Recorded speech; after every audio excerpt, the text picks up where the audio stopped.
सुनो के आलिमों का मर्तबा बहुत बुलंद है, ये वारिसे रसूल है, वफा बहुत बुलंद है। ये मस्जिदों का नूर है, ये कौम का चिराग है, रसूल के है लाडले हिदायतों की बाग है।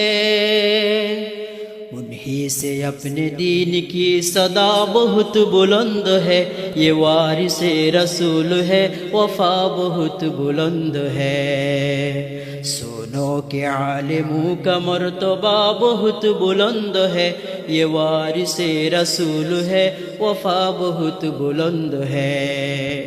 উলামায়ে কেরামের ব্যাপারে আল্লাহর রাসূল হাদিসের মধ্যে বলেছেন, ফাদলুল আলিমি আলাল আবিদ কাফাদলি আলা আদনাকুম।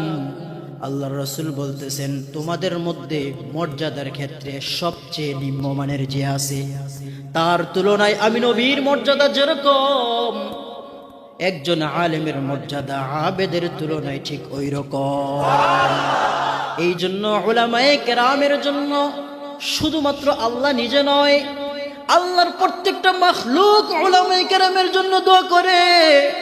গর্তের পিপিলিকা উলামায়ে কেরামের জন্য দোয়া করে, সমুদ্রের মাছ পর্যন্ত উলামায়ে কেরামের জন্য দোয়া করে।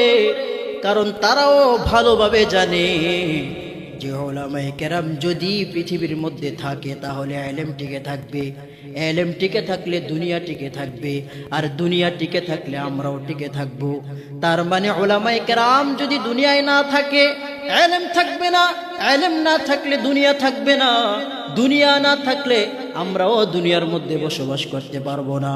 এই জন্য গর্তের পিপিলিকা এমনকি সমুদ্রের মাছ পর্যন্ত সবাই উলামায়ে কেরামের জন্য দোয়া করতে থাকে।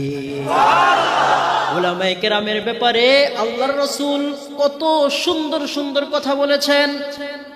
আল্লাহ পবিত্র কোরআনের মধ্যে বলেছেন, ওয়াল্লাযীনা উতুল ইলমা দারাজাত।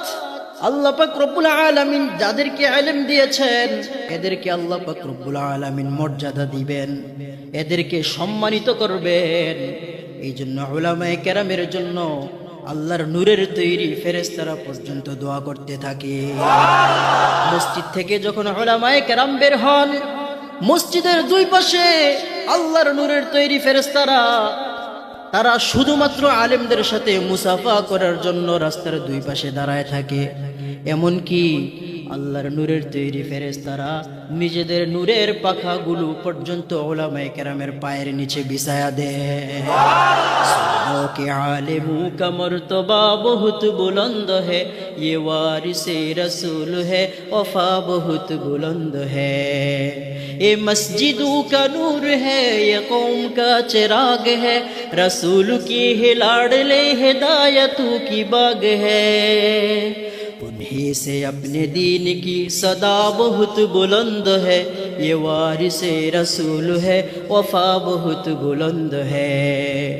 আল্লাহর রাসূল হাদিসের মধ্যে বলেছেন, তলাবুল ইলমি ফারিদাতুন আলা কুল্লি মুসলিমিন। সমস্ত মুসলমান নর নারীর উপর দ্বীনে ইলম অর্জন করা ফরজ। ফরজ তরক করার কারণে বান্দা জাহান্নামে চলে যাবে। এখন কথা হলো, আমরা তো ফরজ পরিমাণে ইলম শিক্ষা করতে পারি নাই, আমরা সবাই কি জাহান্নামে যাব? আমাদেরকে জাহান্নাম থেকে বাঁচার জন্য আল্লাহর রাসূল অপশন বলে দিয়েছেন। আল্লাহর রাসূল বলেছেন, তুমি যদি ইলমে দ্বীন অর্জন করতে না পারো তাহলে জাহান্নাম থেকে বাঁচার জন্য কি কি অপশন তোমার জন্য আছে এগুলো আল্লাহর রাসূল হাদিসে বলে দিয়েছেন। কোন আলিমান, তুমি আলেম হও, যদি তুমি আলেম হতে না পারো, আও মুতাআল্লিমান, আলেমের ছাত্র হও। তুমি আলেম হতে পারলা না, আলেমের ছাত্র হতে পারলা না, 3 নম্বর অপশন হলো আও মুস্তামিআন, আলেম যা বলে আলেমের কথা অনুযায়ী তুমি জীবন পরিচালনা করো। তুমি আলেমও হতে পারলা না, আলেমের ছাত্র হতে পারলা না, আলেমের কথা শোনার মতন সুযোগও তোমার নাই। 4 নম্বর অপশন আল্লাহর রাসূল দিয়েছেন, আও মুহিব্বান, আলেমকে ভালোবাসো। 5 নম্বরের কথা আল্লাহর রাসূল বলেছেন, ওয়ালা তাকুনিল খামিসা ফাতাহলিক, 5ম প্রকারে যেও না, কারণ 5ম প্রকারে গেলে ধ্বংস অনিবার্য তোমার জন্য জাহান্নাম। এই জন্য ভাইরা আমার, উলামায়ে কেরামের জন্য আল্লাহর প্রত্যেকটা মাখলুক দোয়া করে। আমরা কমবখ্ত, আমাদের খুব নসিব হয় না, আমাদের ভাগ্য খারাপ, দুর্ভাগ্য, আমরা উলামায়ে কেরামকে মর্যাদা দিতে পারি না।